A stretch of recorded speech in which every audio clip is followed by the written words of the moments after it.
welcome back to the Grateful Anglers. I'm John Bondi. And I'm Big John. Johnny boy, what's going on, man? We haven't put a podcast out lately, and we're not really going to do much of a podcast today, but we're going to talk about the ice report.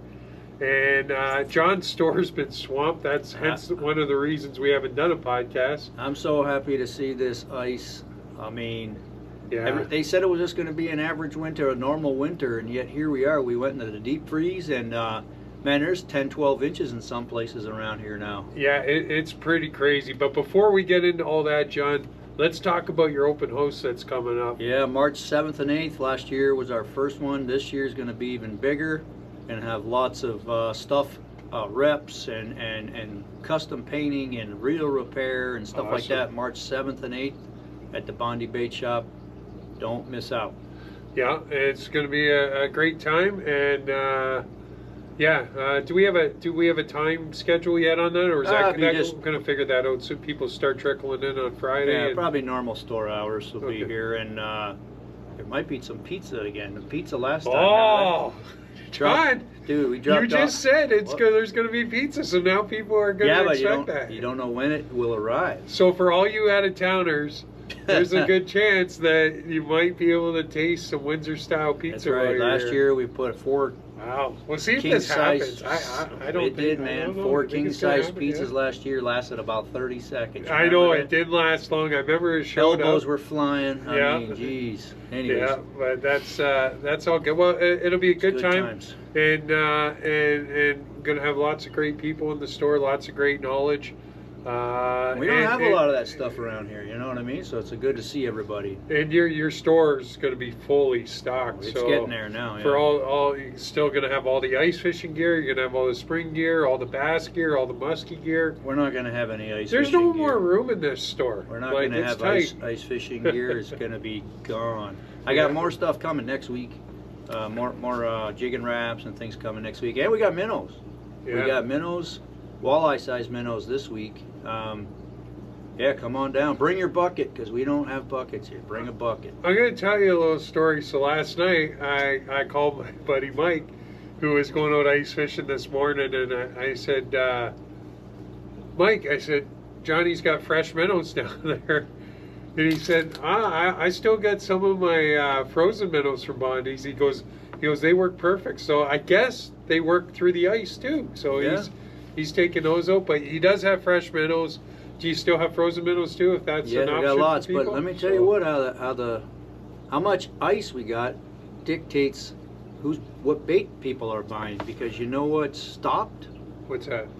People are not really coming in looking for waxworms, which means they're leaving the cuts because now they can get out on the lake, and so everybody wants the minnows.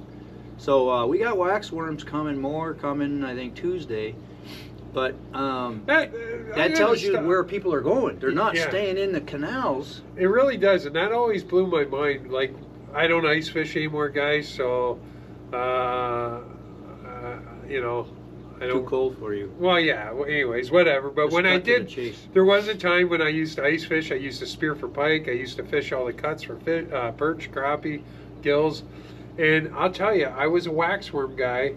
But it was weird. There were times of the year where I would go out onto Lake St. Clair and fish, and it's weird how once you hit the lake, everybody switches over to the minnow, you know. And I would always bring my waxies out there on the lake with me, but those big ones just wouldn't hit the waxworms. Where in the cuts, I would still get big perch on the small waxworm.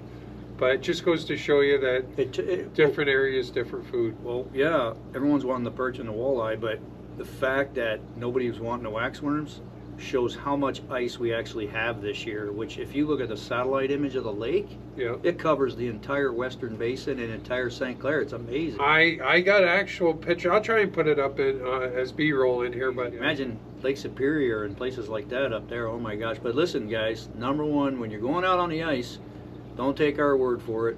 Spud it in front of you first. Don't fall through and say Big John said to go out anywhere. Always be careful. No ice is safe ice, remember that. And but there sure is a lot of it, and guys are going off Colchester, Holiday Beach, Kingsville.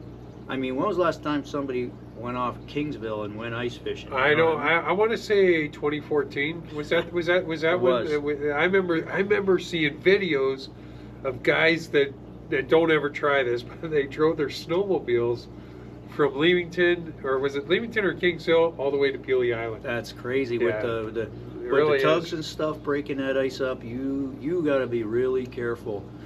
I saw a little skit on Facebook the other day of a local fisherman. Won't mention his name, but just a great guy. But anyways, he was mentioning that there's tons of ice, and you know, up around Mitchell's and that area.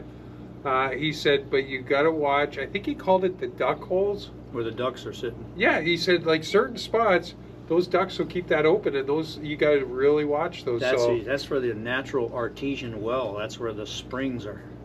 Is it? Yeah. Or, no. Sounds I good. think it's just where the ducks are saying, okay, we need some water. Let's keep this open. I mean, I drove by a field the other day, and it was full of ducks. And when you start seeing ducks in the fields with the geese, that's when you know that most of the area is frozen. But I did notice in Amherstburg yesterday that the channel opened up, and there's a little hut out there. I thought it was a fishing hut, but it wasn't a hut. Somebody actually threw their drone, and I won't put the picture of the drone footage, but I'll put my pictures up there just because I want to steal somebody else's picture. But it actually turns out that it was a hunter's blind, a duck blind. So, but it's propped up on the ice, and it's just getting ready to start flowing again through the channel. Hopefully nobody's in it. No, yeah, it's been there for like a week. And how about like Florida this week? They had snow in Florida, and they got all these videos online of people jumping in their pool, and their yard's full of snow, Yeah. the beach is full of snow. Yeah. New Orleans, I think New Orleans got 12 inches of snow. Yeah. They don't have salt trucks. They don't have resources to get that out. You want to hear crazy? You want to hear a crazy statistic? Florida has had more snow than Windsor this year. That's crazy. That's crazy. They had 8 inches in the Panhandle. They don't know how. They're using flamethrowers on the road to try to melt it. Where do you find a snow shovel in Florida? You know, all you can do is just kind of hunker down and, you know. There was actually, I don't know how people come up with these videos, but there was a video of a guy that somehow had a snowmobile in Florida. You got to be kidding me. It was ripped. No, it's on Facebook. That was hilarious. And like, who owns a snowmobile in Florida? He probably Like, specifically brought it there. He must have been from Michigan or something and moved down there, and maybe it was his dad's snowmobile. You know what? He's probably brought it down there to work on it for the winter, you know, tune it up or whatever. I remember one time talking to a guy camp?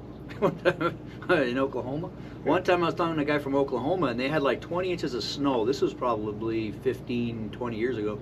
They had 20 inches of snow, and if you've ever been to Oklahoma, it's cattle everywhere, and the cattle couldn't get through the snow. They didn't know how to dig through the snow to eat the grass. Wow. And there, you know, if you drive through, Oklahoma's beautiful, and it's all just green ranches, and there's cattle everywhere. And they just sit there and eat that grass, green grass all day, and they didn't know how to get through that snow. Wow. So they were, some of them were starving. Like it was a crazy situation. A little bit off topic, but what's going on in the store right now, John? In the factory, like what are you getting lots of orders for right now? Spring jigs? We're getting a lot of orders for our Ultra, our new awesome. newest bait. We got some new colors coming out. We got Mud Island Miracle. Speaking of a new color, did you watch my Big John video last week? Which one? Damo's Custom Tackle. Yeah. Okay, so Damo's Custom Tackle has made a Big John here color. And we're not stocking that. Yeah, he's gonna stock it. But anyways, so we put it out to everybody online, and it looks like the Shark Red is going to be the Big John here color. The chartreuse and red. It was between that and antifreeze and red. Guys, the story behind red is last year went out fishing with a great buddy of mine, and his dad was out fishing us 5-1. And once we all switched over to red jigs, we started catching fish. So I figured, well, let's take my two favorite colors and mix it with red, and that's going to be the Big John here. So it was a tough choice between antifreeze and chartreuse because I love both those colors. So we let the customers decide, and looks like it's going to be chart and red. So talk to your local tackle shop. If they deal with Damo's Custom, he's going to have those colors. And hopefully John orders some in. I'll think about order a pack or maybe two. Maybe John will make a Big John here worm to go with that. You know, maybe red and chart. You know, we could do that. That might be something now cool. You need a chart with a red tail or a red body. I'll give you the jig, and you can decide, and then maybe that'll be on another video here what John comes up with. We'll see. Yeah, that's a good idea, actually. We'll see. Yeah. We'll use you as a marketing tool. There we go. Marketing genius. Yeah, I'm what do I say? I'm just the poorest famous guy there is. People come in here every day. Have you seen Big John? When they having a podcast? Yeah. Where's Big John? Where's Big John? Where's Big John? All day. I love it though. Day. You know, I love it. Like when everybody comes up on the boat, and honestly and truly, I am probably the poorest famous guy around. But you know what? It's a lot of fun.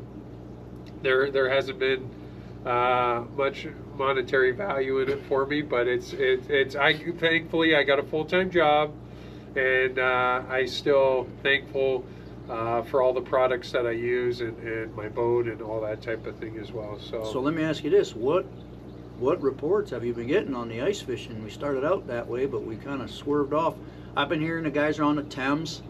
There's like 6-7 inches on the Thames right now. There's some reports. Some guys are catching them. Other guys are getting 2, 3. And we're not going to be specific about spots, guys, because I mean. But they're definitely catching walleye on the Thames River. The standard baits, the Swedish pimple, the jig and wrap. I seen Mitchell's Bay. There were some good pictures of Mitchell's Bay last week. Mitchell's Bay has been Simcoe's been on fire. Been on fire. Yeah, you know what's crazy? 2 weeks ago there was open water on Simcoe. That's crazy. Here. Like everything happened really quick. So Mitchell's Bay, at first we had a lot of west wind and it was dirty in there, and it's starting to clean up a bit. There's plenty of ice. I think it's been slow, it's been spotty. Some guys are doing okay, but some guys are really whacking them out there. It's just a matter of moving around, but there's been a ton of people out there. Yeah. But as this ice gets thicker and thicker, guys are going to start venturing further and further out, and that's when you're going to start seeing Derek Sawyer and all these guys with their spoons, and they're going to start bringing in the monsters, and it's just got to get a little thicker before I think guys really start venturing out far. And then Erie, I think the guys with the airboats, they've been out. Yeah. I mean, I got invited on an airboat trip this week. Yeah, why'd you go? I've never been on a real airboat. I've seen them all through. Neither have I, I've seen them through Florida and places like that, but wouldn't that be unbelievable to get one of them? I feel like an airboat's your safest bet in Essex County. I mean, right now everything's frozen pretty good, and I'm sure guys will be out there on quads. I think the days of taking vehicles out there are done, but somebody, I will guarantee you, will have a vehicle, a truck or something on the ice around here. Yeah, Dodge Caravan. Somebody, a Dodge Econoline van will be stuck halfway through the ice. But driving with the doors open. Yeah, I remember that back when I was young. Guys ripping up and down the Thames River in vans and different things. But airboats, to me, that's the safest route. Anything else you want to capitalize on while we're sitting here, Johnny? We haven't done a podcast in a while. I'm just so happy we have ice. Yeah. Because I've had more customers come in here in the last week than I had the whole last 2 winters combined, the whole winter. So that's wonderful. It's been good for the tackle stores because, a lot of tackle stores in the spring, if they have no ice, they don't have no money to bring in jigs and plastics and things like that. So it's great for all the little tiny mom and pop tackle stores all through this whole region. It's great. And it's kind of good. Like John's got a good relationship with the other local stores. I know you talked to LSC Pro Tackle, and I think he even sells all your stuff there. He does. Justin's people a great guy. People come in here looking for augers. We do not have augers here. We got some spuds, but Justin has them. Yeah. And if you're looking for huts, we got huts. So he's got some stuff that we don't have, and I got some stuff that he don't have. Check But them both out. you yeah. got to check out all the shops to keep them alive. I think Justin might be having another open house again this year too, or Probably something. is, but yeah. check with him on Great fishing guy, reports yeah. because he's in touch with people. He's been going to Simcoe and He actually ice fishes, unlike does. us. Are you too scared or you got no time? I just the day's done and over. I used to have a spear hut for pike. That's what I really miss. And I mean, you're not allowed to do that over here anymore. But yeah, we used to fish all the cuts for perch. Well, thanks for tuning in, and we'll see you again very soon. Cheers, love yous all. Be safe on the ice. Be positive, and yeah, we're out. we all got our own little ending here. Cheers, guys.